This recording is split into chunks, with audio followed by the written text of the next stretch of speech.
It's the dictionary. Dictionary. It's the dictionary. Dictionary. It's the dictionary. Dictionary. It's the dictionary. It's the dictionary. Hello, word nerds. Welcome to the dictionary. It is the podcast that I have created for my own creepy brain. It's an audio podcast. It's also a video podcast, which you can watch on YouTube, so you can see myself see the things that I do with my hands. Woo! All right. The first word. We're jumping right into it. The first word is tagging on to all of the fruity things that we've had in the last couple episodes. It's the word fructicose. I think I added a sound. It's fruticose, not fructicose. This one is fruticose, Fruticose. This one is an adjective from 1882. It is having a shrubby, often branched thallus that grows perpendicular to the substrate. The example is fruticose lichens, lichens. And it says to compare to crustose, which I vaguely remember, and also foliose, and I think that we should look back real quick at foliose to see if we can compare, look at what's the difference between the two of these. All right, so let's see. We're not going to go all the way back to crustose because I think that is a silly word. Okay, here, foliose, having a flat, thin, and usually lobed thallus attached to the substratum. The example was foliose lichens, just like in this one, fruticose lichens. So what's the difference? Fruticose has a shrubby, often branched thallus, so it's less flat, and it grows perpendicular to the substrate. So the thing that the lichens are attached to, it's growing out from that instead of like across it parallel. Fruticose. Well, where does this word come from? This is not related to the fruit words that I thought it might be. This is from the Latin frutex, which means shrub. So it probably has a shrubby shape. I mean, the word shrubby was even in the definition, so it's got a shrubby thing. Those lichens are like little tiny shrubs, and so they are fruticose. All right, and then crustose. I'm just going to assume it's just crusty. Those lichens are so very crusty.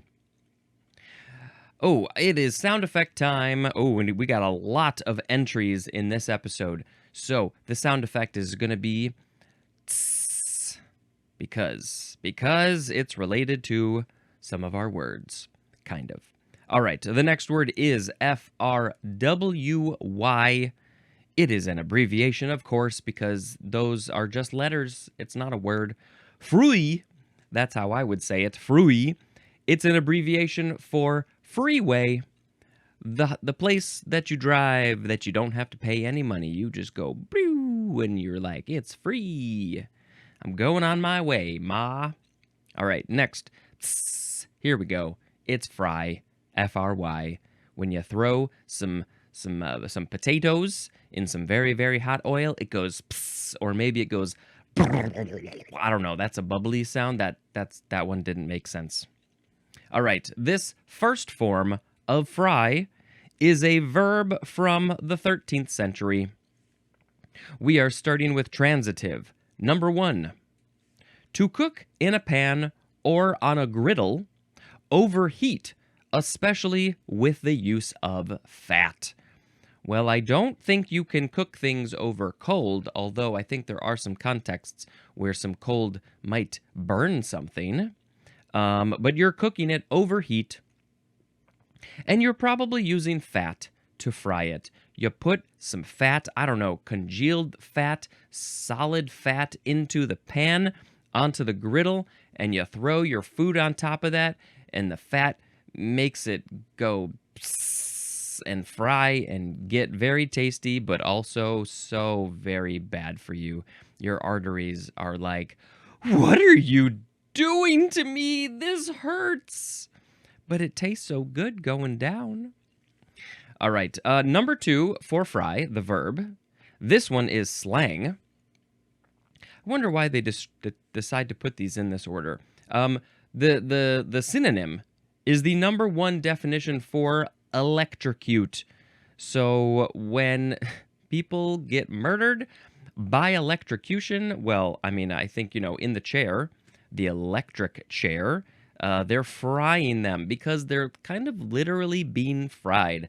I've heard stories, not directly, but I've heard people say that the smell in the electric chair room is really, really bad because these people are just being burned from the inside. And now that I have given you that wonderful image, let's go on to number 3. To damage or destroy by overheating, especially as a result of unusually high voltage. And examples of this would be it's an electric device or its circuitry. So the electric device or its circuitry is getting damaged or destroyed because you are putting too much voltage into it and it can't handle it.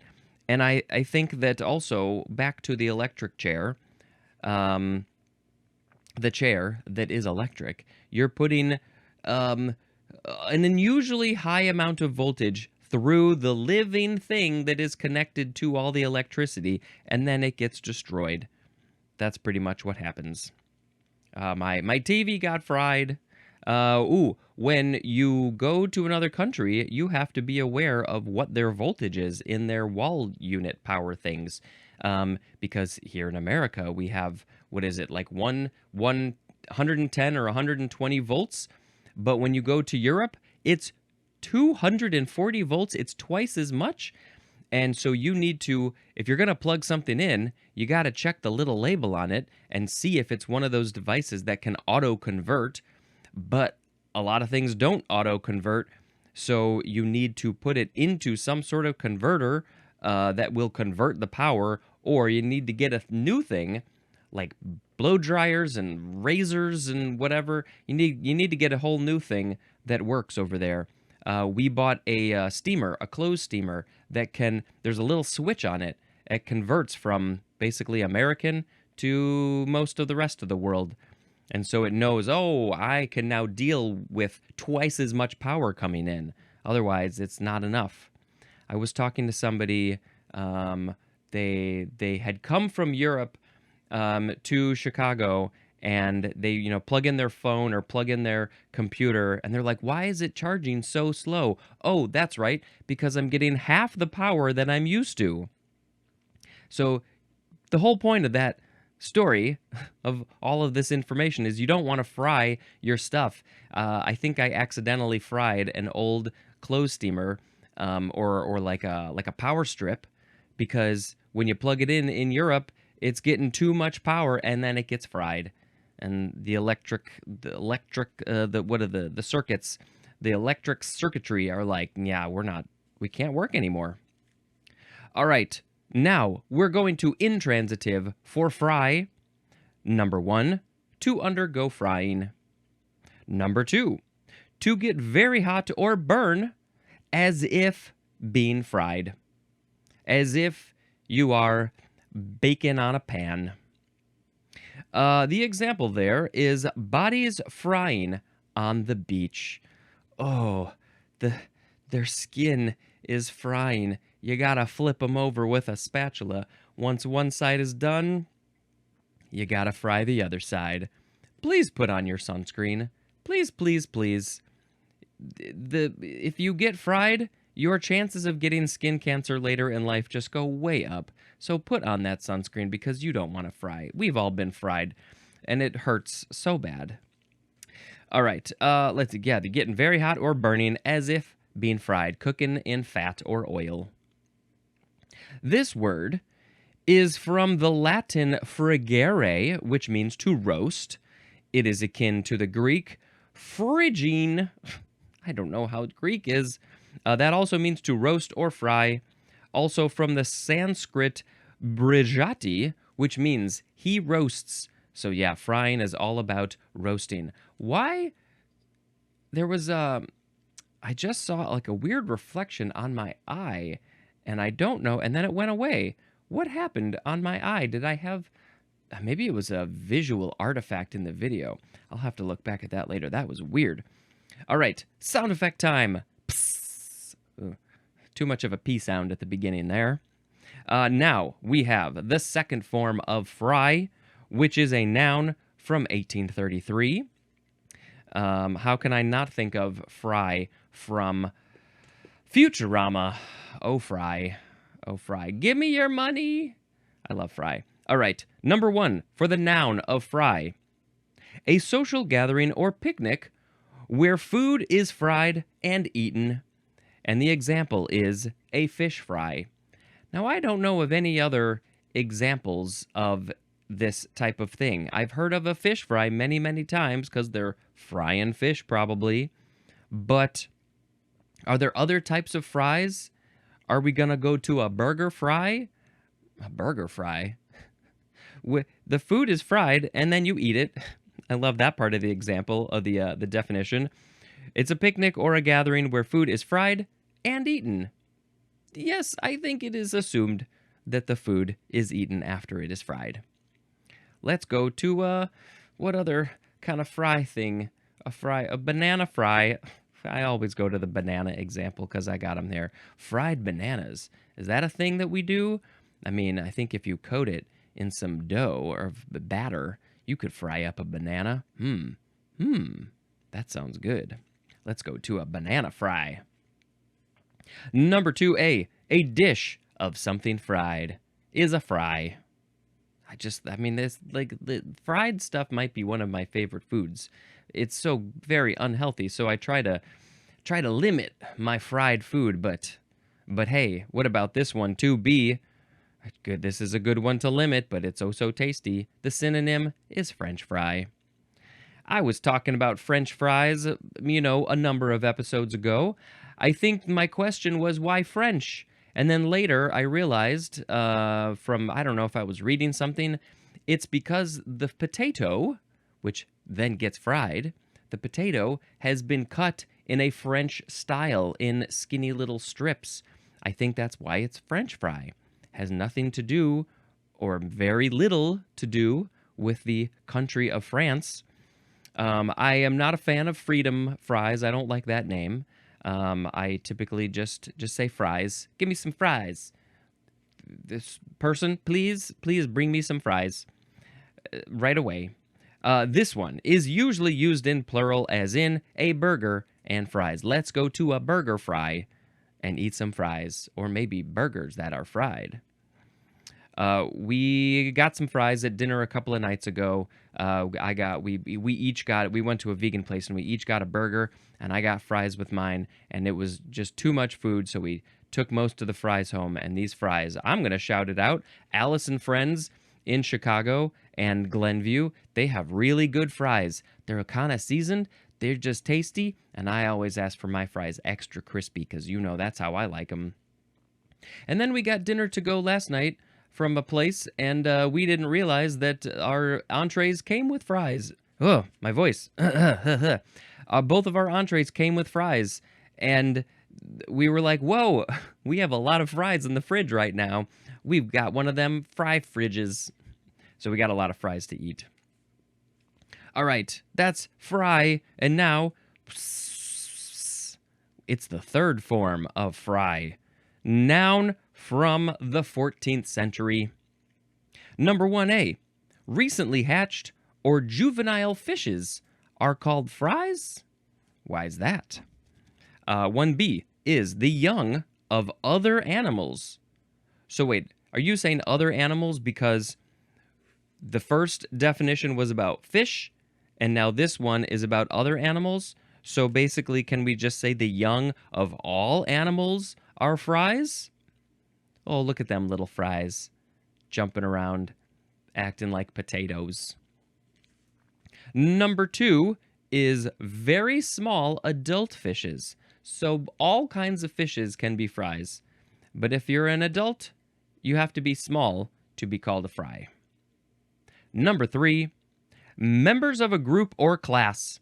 The synonym is individuals, as in small fries.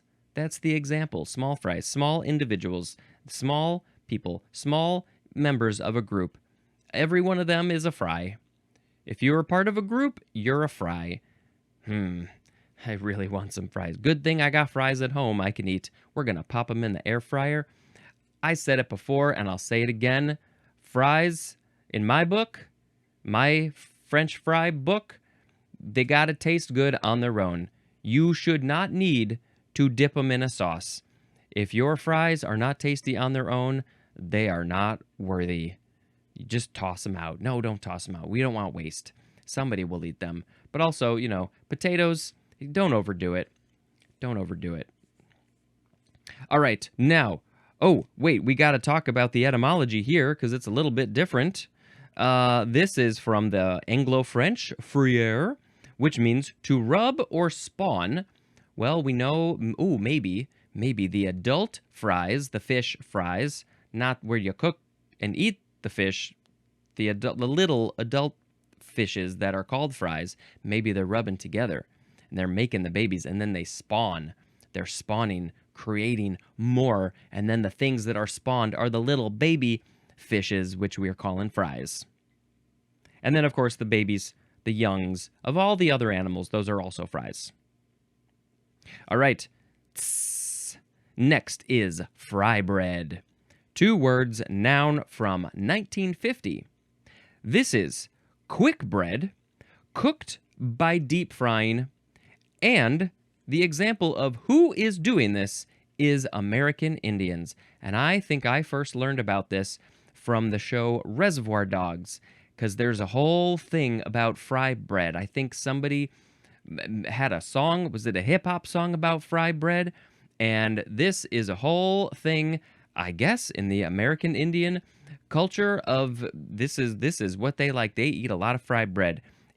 I assume it's quick bread because it's cooked quickly, maybe, and it's deep fried. And it sounds so amazing. I would very much like some fry bread. Obviously, it's got to be vegan. I don't know what wouldn't be vegan.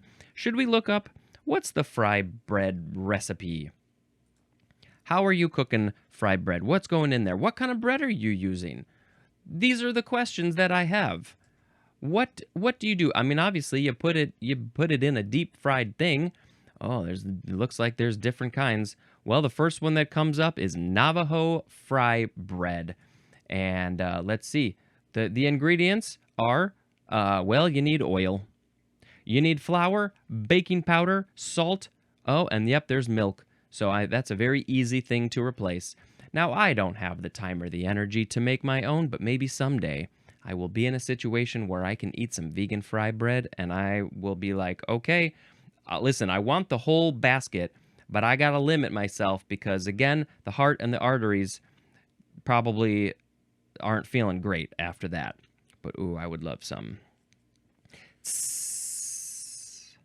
Next is fryer. F-R-Y-E-R or F-R-I-E-R. Noun from 1851. This is something intended for or used in frying, as a young chicken. Oh, did you expect that? No, I did not. I've heard of it, though.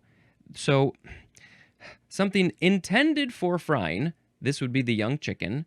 I don't like the sound of that. I don't want to be killing and frying any chickens.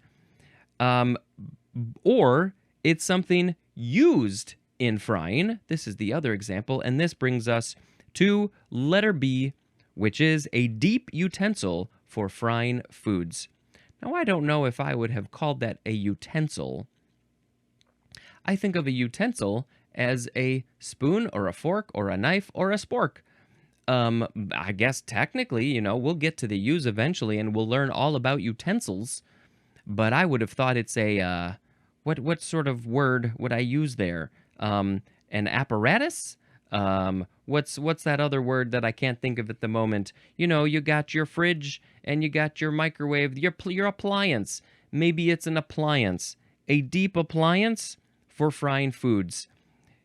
You need it deep because you got to submerge the thing. Maybe people are cooking a turkey. You need a whole big utensil, I guess, to fry your turkey. Yep, that's a fryer. You got to put stuff in the fryer if you want to have a burger fry.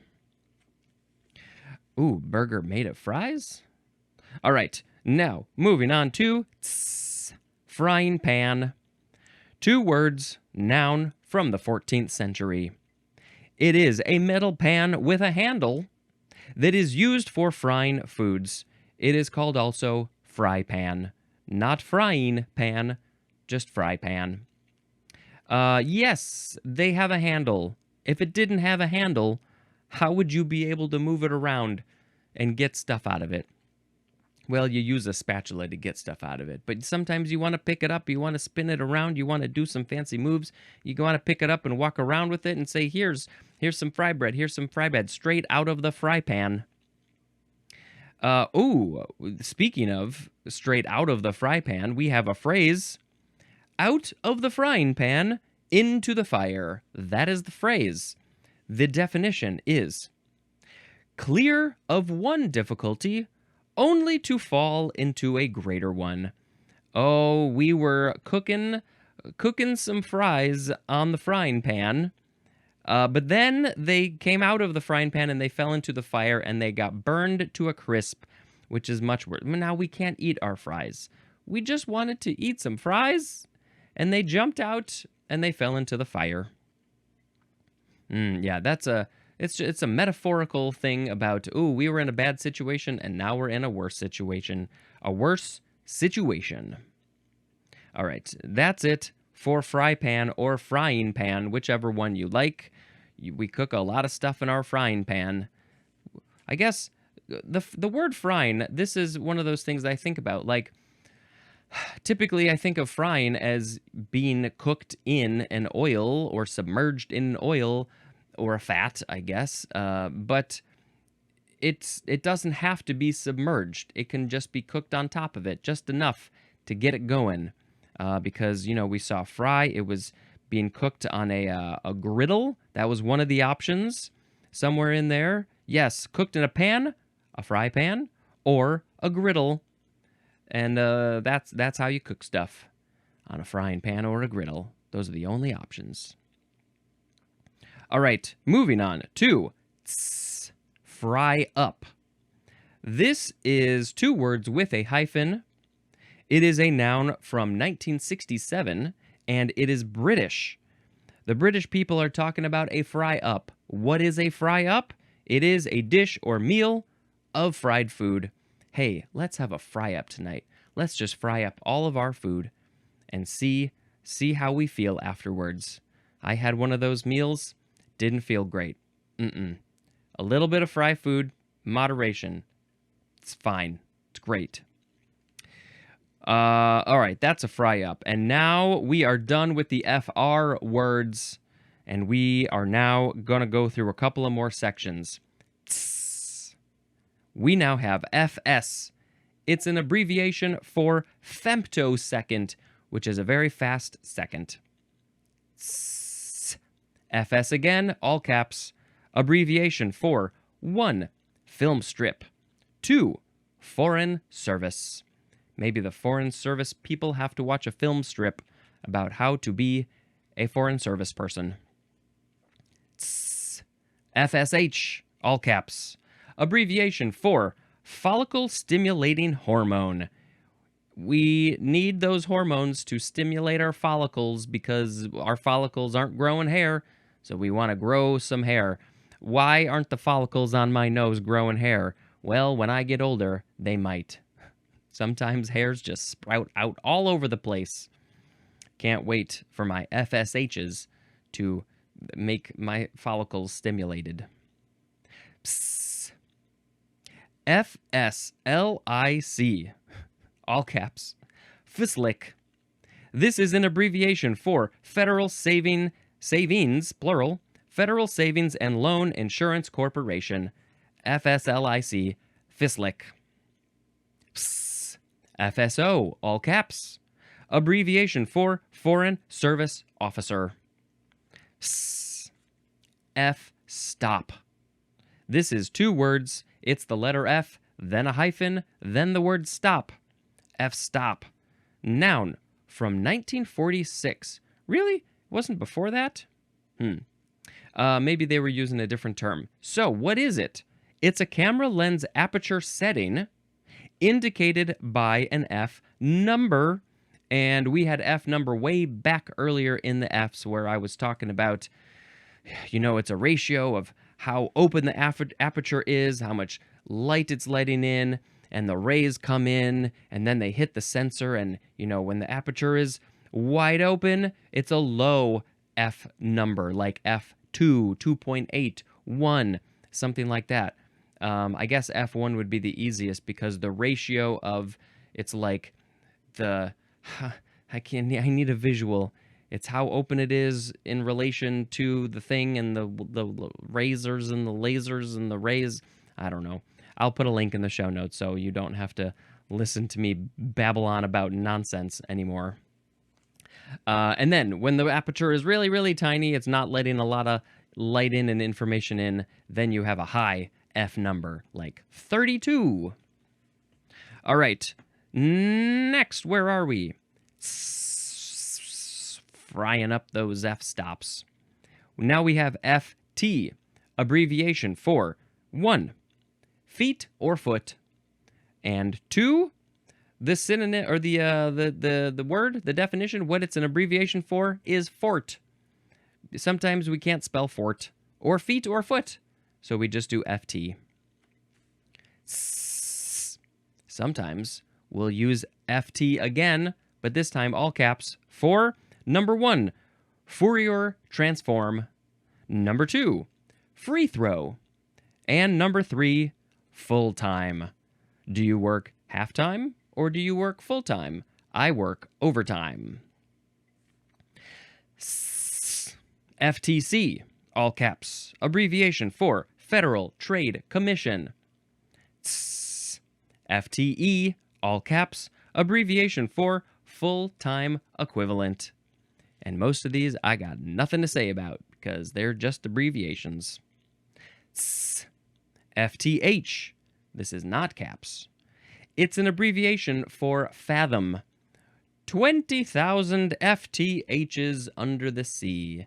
Or no, I think it was 20,000 leagues. What are fathoms? Are they also down in the water? I don't know. Now we have FT, that's the first word. LB is the second word. FTLB, abbreviation for foot-pound. FT for foot, LB for pounds. Because I think it's from a Latin word, because otherwise I would want it to be PD. F to F. So the F's are capitalized, and the 2 is the number 2. It's an abbreviation for face to face. We're looking at each other face to face. Not really. I mean, unless I'm talking to the camera, then your face is facing my face, and my face is your face facing your face, and we are F to F. FTP, all caps. This is a noun from 1986. It is a system for transferring computer files, especially via the internet. The fancy internet. FTP is also a transitive verb. Can you please FTP me some files? Put them on your FTP, and then I shall FTP them back over here and copy them down. This stands for File Transfer Protocol, which is, it's a protocol for transferring files. The little bit that I know is that you can have sort of a server that holds files, and you can put your files onto this FTP, and then if you give somebody else access, they can type in some letters and numbers on their URL and maybe a password, and then they can access those files on the FTP. F2 layer. Now, the F is capitalized. The 2 is a subscript 2 below, hanging out below the F. It's like a little, creature hanging on to the foot. So the F2 layer is a noun from 1933. This is the upper of the 2 layers into which the F region of the ionosphere splits in the daytime at varying heights from about 120 miles, 200 kilometers, to more than 300 miles, 500 kilometers above the Earth. So yes, I mean, we've talked about this. We've seen other things, the F layer, the F1 layer, and other stuff. And so the F layer, there's two layers, and I guess they change. So the F2 layer specifically is 120 miles to 300 miles. I think that's what it is saying. And we are going to go check we're going to go all the way to F1 and see if we can compare the two. Here's F1 layer. Again, the 1 is subscript here. So this one is 80 miles above the Earth to 120 miles, and wouldn't you know it, the F2 layer starts at 120 miles and goes all the way up to 300 miles above the Earth. It's the second one, above the first one. All right, that's it for that one. Our next word is, such a good word, it's fubsy. F-U-B-S-Y, fubsy. What is fubsy? It's an adjective from 1780. It is a chubby and somewhat squat. Oh, it's an adjective. You're describing a thing as fubsy, and that thing must be chubby and somewhat squat to be fubsy. The etymology says this is from the obsolete English word fubs, F-U-B-S, which is a chubby person. I can imagine people back in the day calling a chubby person, "Hey, fubs, what's going on, fubs?" Not nice. I mean, you know, people are people, and maybe we don't need to be doing any name calling. But, you know, because of that, we now have the word fubsy, which it's interesting that the word fubs isn't in this dictionary, but fubsy is. Fubsy has stuck around. I'd have never heard people use this. What I want to see is maybe a cat or a dog that is fubsy. I think that would be a very cute cat or dog. And I think if you have a chubby and somewhat squat dog or cat, I think you should name it Fubsy, because I think that would actually be a really good pet name. Then you can send me a picture of your Fubsy. All right. Well, we are now moving on to the very last word in this episode. I will make a sound effect, and this likely, because I should be recording this tomorrow, likely will have a guest in this last section. And that brings us to our last word, and it also brings us to a guest who is joining me for the very end of this episode. Fuchsia, how are you doing? I'm doing all right. How are you? I am great. I'm so pleased that you agreed to join me on this weird little thing that we're doing here. So fuchsia, in the last word in this episode is fuchsia, spelled a little bit differently. I don't know anybody else named Fuchsia. Have you ever met somebody named Fuchsia? I have not met anybody named Fuchsia, but I will say that I remember in high school there was someone older than me who had the same name. I never met her, but people kept on bringing her up. And like years ago on like Facebook, there was someone with the same name who was friending everybody who had the same name. Like Yeah. they had a lot. They had a lot of fuchsia friends. They were excited to find other fuchsias out there. Yes, they were. Yeah. Well, I'll quickly read you what the dictionary has to say about fuchsia.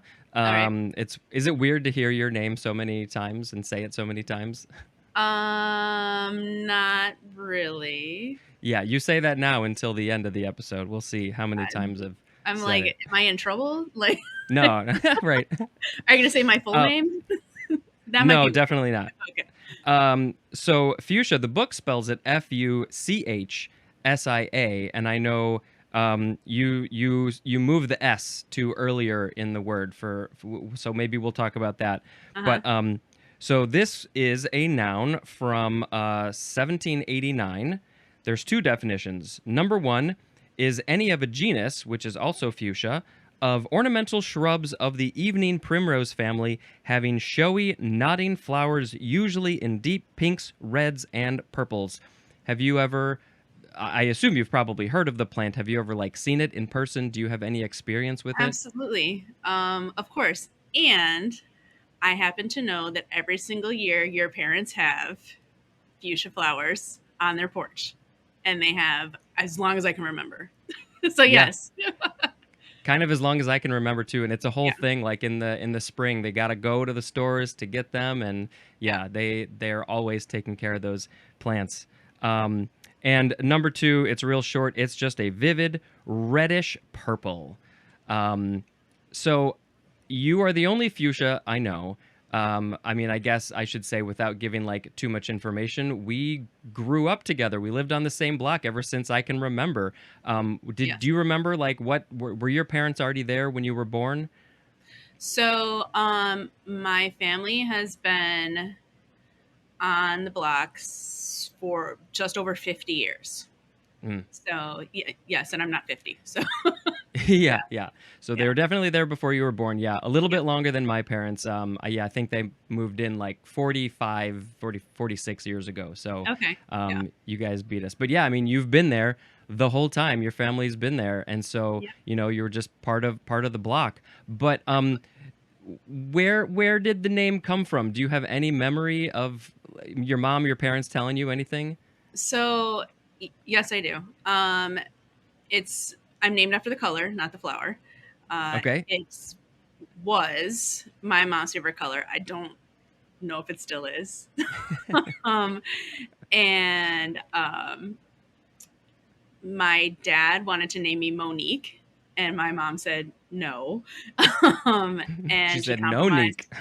Yeah, well, she compromised a little bit on my middle name, so Ah. which is unique. So yes, I do know I'm named after color. Uh, Do you yeah. do you know why they decided to go with the word unique It specifically? was just for compromise. I mean, like, I Yeah. don't really. I think that my mom is not like other moms. She's not like a lot of other people. She is unique herself, Mm. and just sort of wanted to go for something really different. Yeah, that's what I'm gathering. She's like, I want my kid to have Yeah, a different name, not the same as anybody else. And I think she nailed that with both the first and the last name, or the first and middle name. yeah. Um, what's been your experience like growing up with a relatively sort of different name?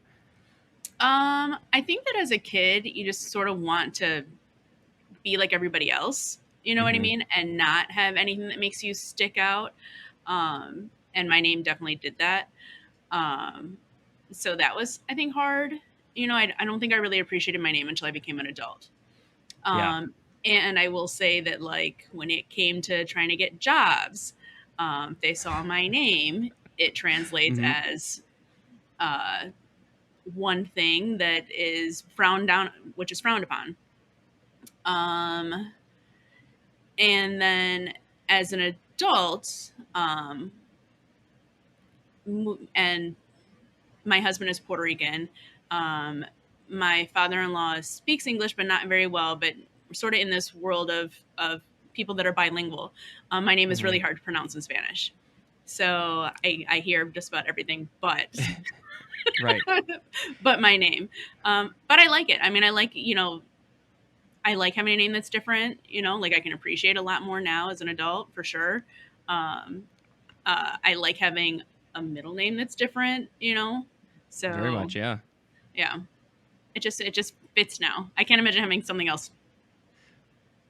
Yeah, that's just who you are. You're fuchsia, and you're unique, and you have a unique name.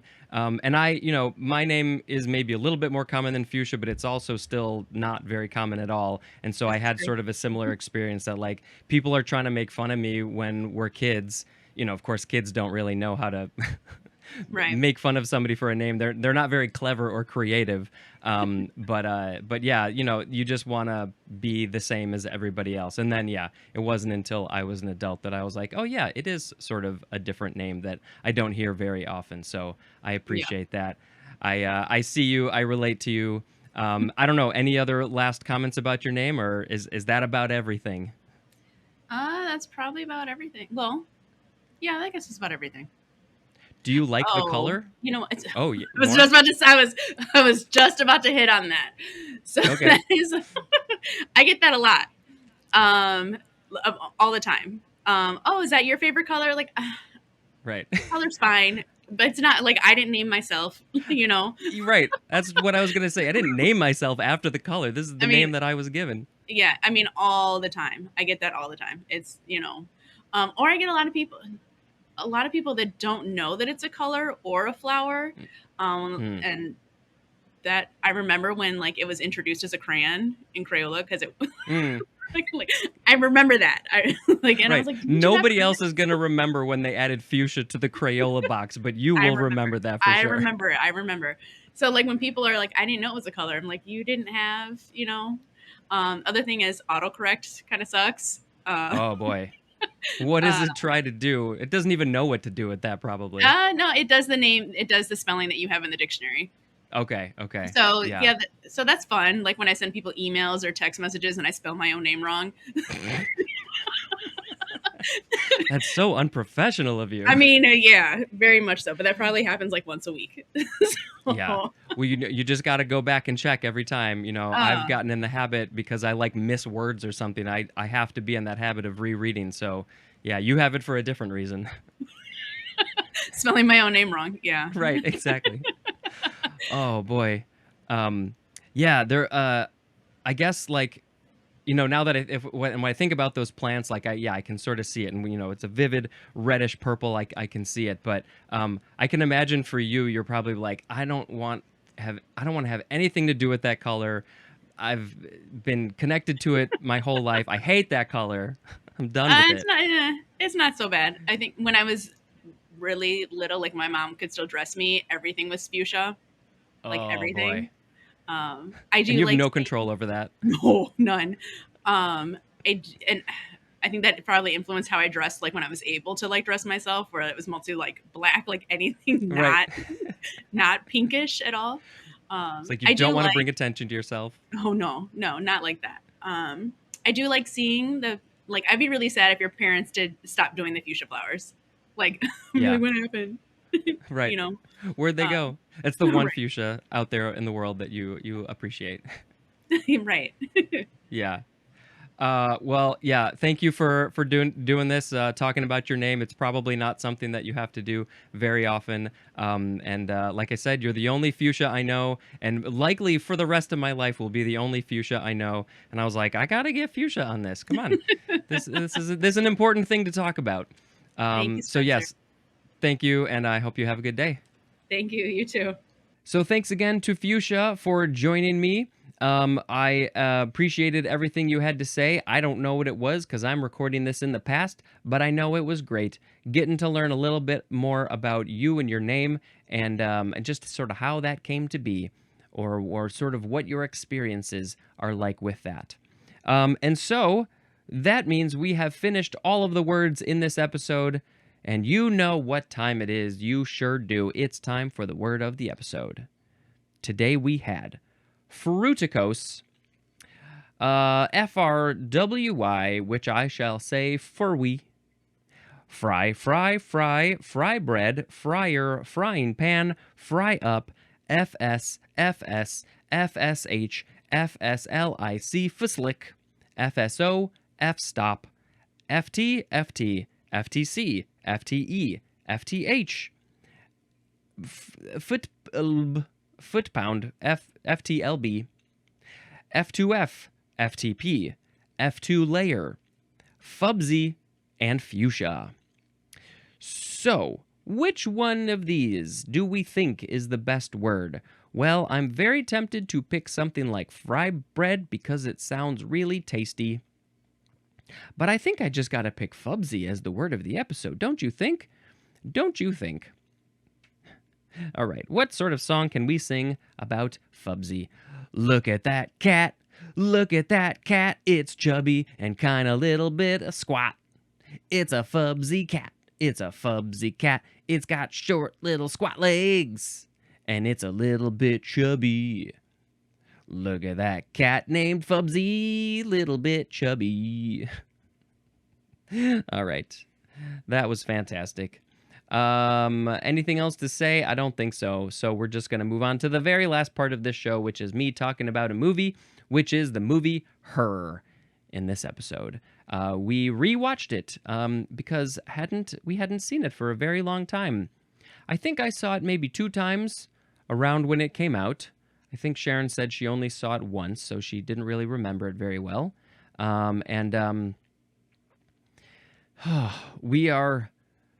It feels like we are so very close to this sort of becoming a reality in some form, some version of this. The AI thing is really weird and scary and interesting, intriguing, and evolving very quickly. That's part of what is freaky about this, is that it's evolving very quickly, and it really feels like we are so not far from getting to this point, if we ever will. I mean, the whole premise is that these operating systems that you can get on your computer or your phone, whatever thing you have in this near future situation, it talks to you briefly. The thing talks to you just to get some information from you, and it gathers, it figures out a whole lot of stuff based on your voice and your responses and probably other things. And then it creates a personality. It creates an artificial, intelligent personality that theoretically will be the perfect opposite, the perfect one to make you happy, to be a friend, to be a whatever it is, to agree with everything, to, I don't know, it's just like the perfect companion, basically. But then, of course, because it is designed to learn and evolve and be conscious, I guess, I don't know, they quickly learn of like, oh, maybe, hey, I'm not going to spoil anything, but they're evolving.